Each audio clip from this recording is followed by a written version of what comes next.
Hello my dear students, again welcome back to your history class, and the chapter which we were doing was, we started with this chapter India under the Delhi Sultanate, and today the topic which we are going to do today is agriculture and trade.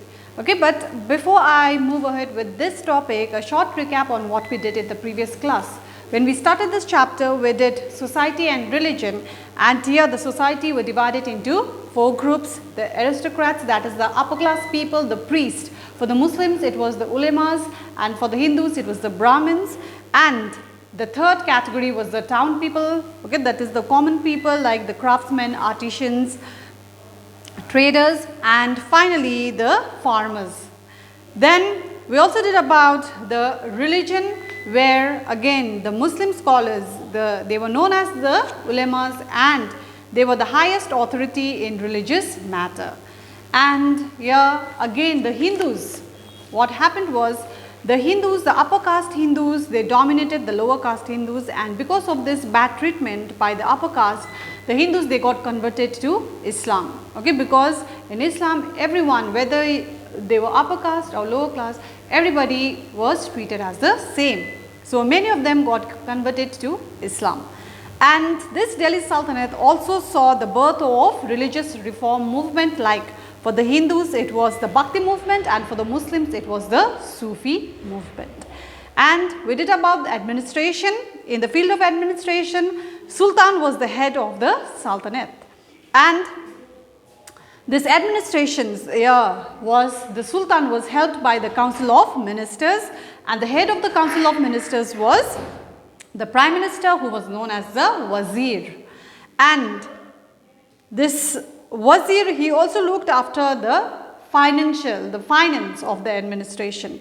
And in the judiciary field, the judiciary function was looked after by Quasi-ul-Qazat or Qazi. And he was the chief judge, and in the army affairs, all the military affairs were looked after by the officer called Ariz-i Mamalik.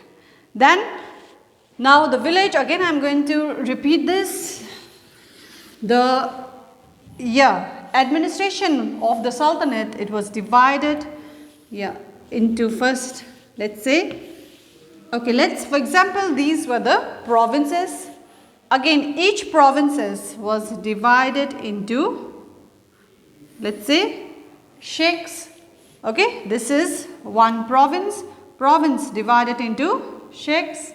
Again, sheikhs were divided into let's say paraganas, and paraganas were again further divided into villages. Okay, so again this province, P-R-O-V-I-N-C, province, okay, this is known as S-H-I-Q-S, sheikhs.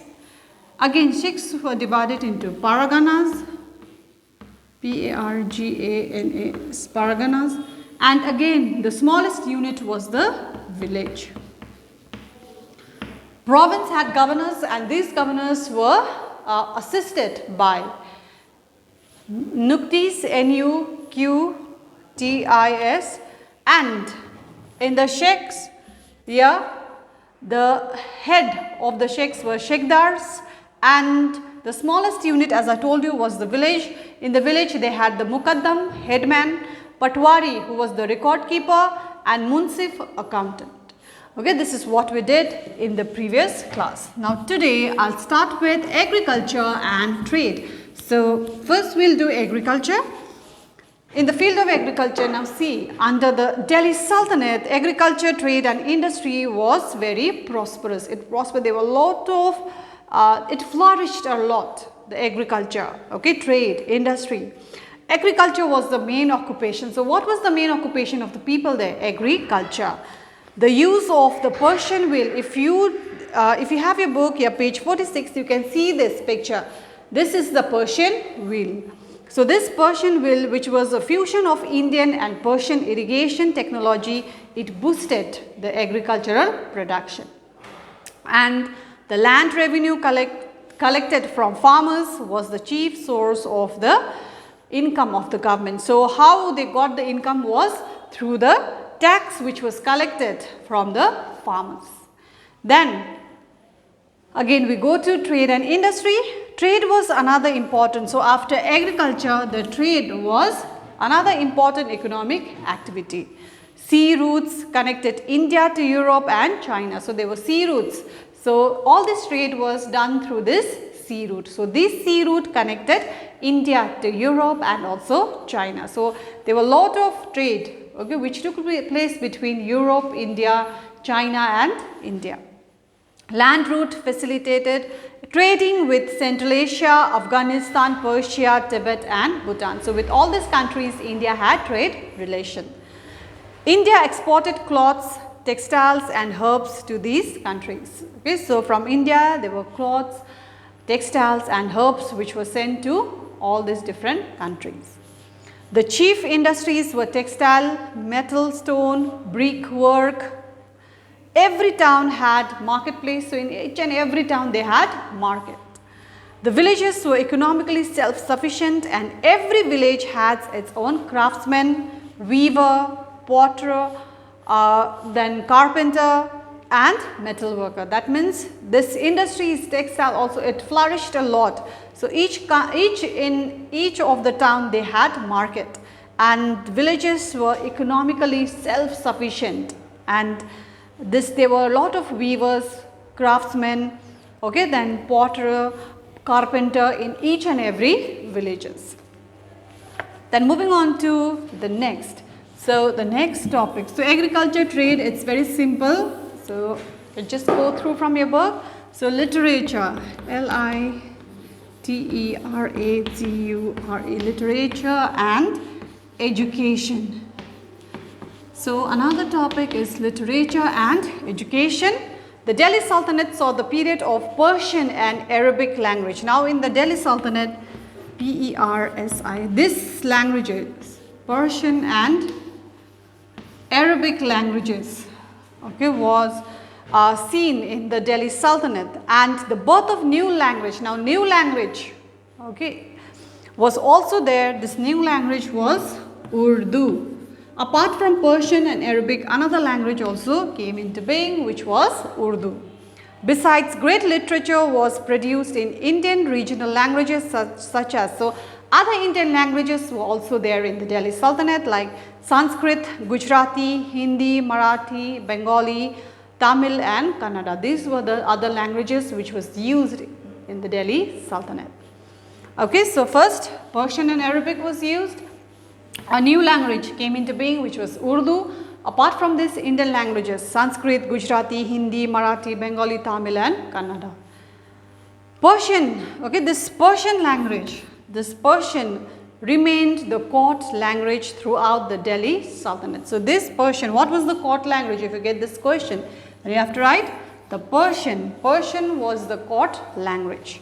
And Arabic was also spoken by a large section of people. So, mostly people spoke this Persian language, and Arabic also was spoken by large number of people. For Hindus, Sanskrit was the language for higher learning. So, Sanskrit was used by only like Brahmins, okay, upper class, higher learning people. And Persian and Sanskrit were the languages of the elite classes, that is upper class. So, Persian and Sanskrit were the languages of the upper class people. Amir Khusro. Amir Khusro, who was he now? So, Amir Khusro was known as Tutai Hind. So, Amir, A-M-I-R, K-H-U-S-R-A-U. Who was he? He was known as the T-U-T, Tutai Hind. What does this mean? Tutai Hind means the Parrot of India. So, Amir Khusro, he was known as the Parrot of India. He was a poet in the court of Alauddin Khalji. So, he was a poet in Alauddin Khalji, and he wrote a lot of fine poetry both in Hindi as well as Persian. So, he wrote poems, he wrote poets in both the languages, Hindi as well as Persian.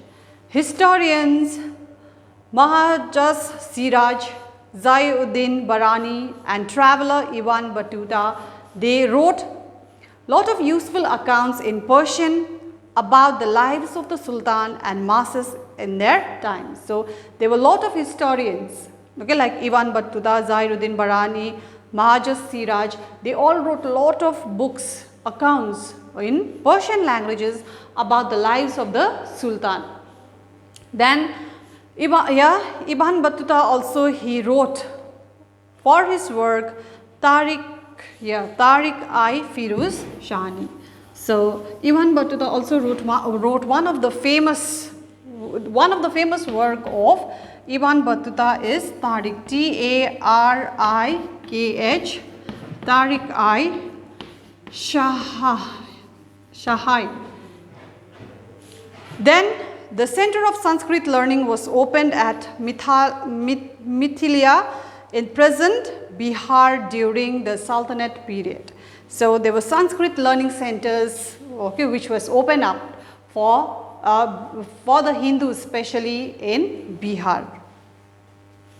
Then notable work in Sanskrit and Hindi of the period included. So some of the works which was written in Sanskrit and Hindi were Padmavat, which was written by Malik Muhammad Jayasi. Again, Prithviraj Raso, which was written by Chand Bardai. Okay, I'll just write here. So, like Padmavat. Okay, Padmavat was written by Malik Muhammad Jayasi. Prithviraj Raso, which was written by Chand Bardai. Okay, yeah, Prithviraj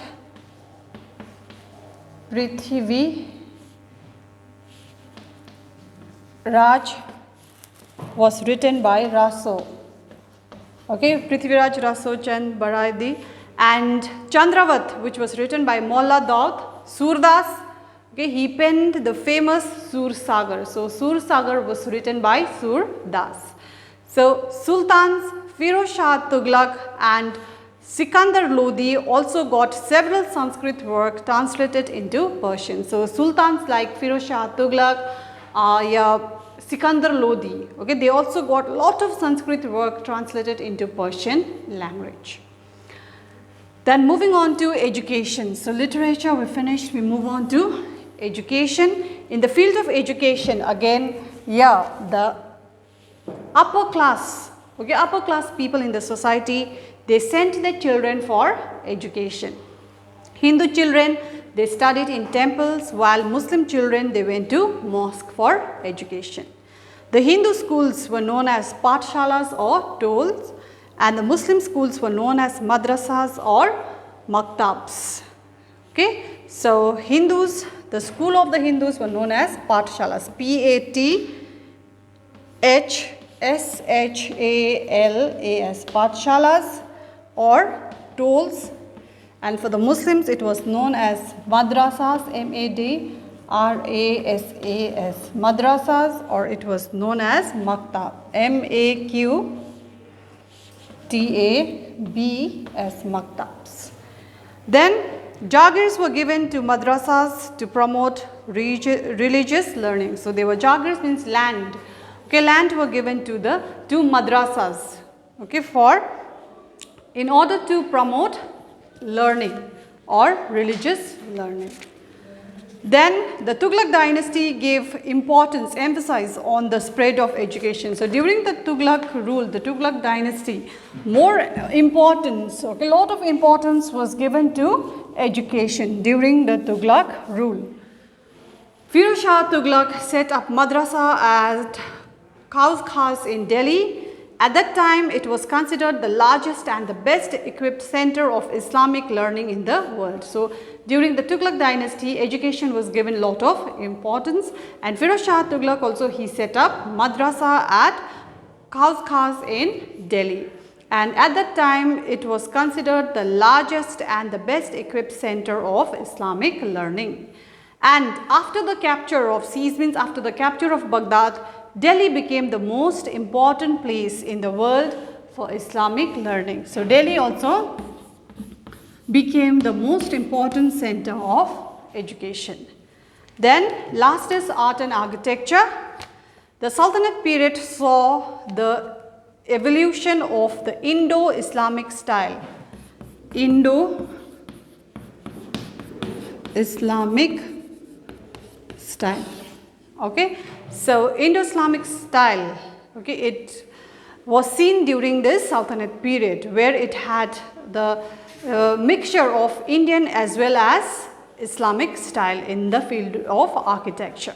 It was a blend of Arabian, Persian and Hindu architectural style. So one reason for this was the conversion of Hindu temples into mosque by sultans, and it was believed that the first mosque in India, the Quwat-ul-Islam and the Qutub Minar, was built with the material of 27 ancient Jain temples. And these temples once stood at the place where the Qutub Minar complex is now located at Mehrauli in Delhi. So it is said that the first mosque, Quwat-ul-Islam and Qutub Minar, was built by the materials taken out from the Jain temple. Okay, 27 ancient Jain temples. So from this, all the materials were taken from this Jain temple, and Quwat-ul-Islam and Qutub Minar was built. So this way, this architecture, so most of the mosque, most of the let's say monuments, okay, which was built was the mixture of Indo-Islamic style, Indian as well as the Islamic style. Okay, so I am going to stop here, but just go through what we did today. So we did this agriculture and trade, okay, and today we also did the industries, how agriculture, industry, trade flourished, okay, during the Sultanate period. And literature, there were many literary books which were written in Persian language, which was written in Sanskrit. And in the field of education also, a lot of progress was made in the field of education. And lastly, yeah, art and architecture, Indo-Islamic style was seen during the Sultanate period, where the Indo, that is Indian, as well as the Islamic architecture, the style was seen in the field of architecture. Okay, so thank you.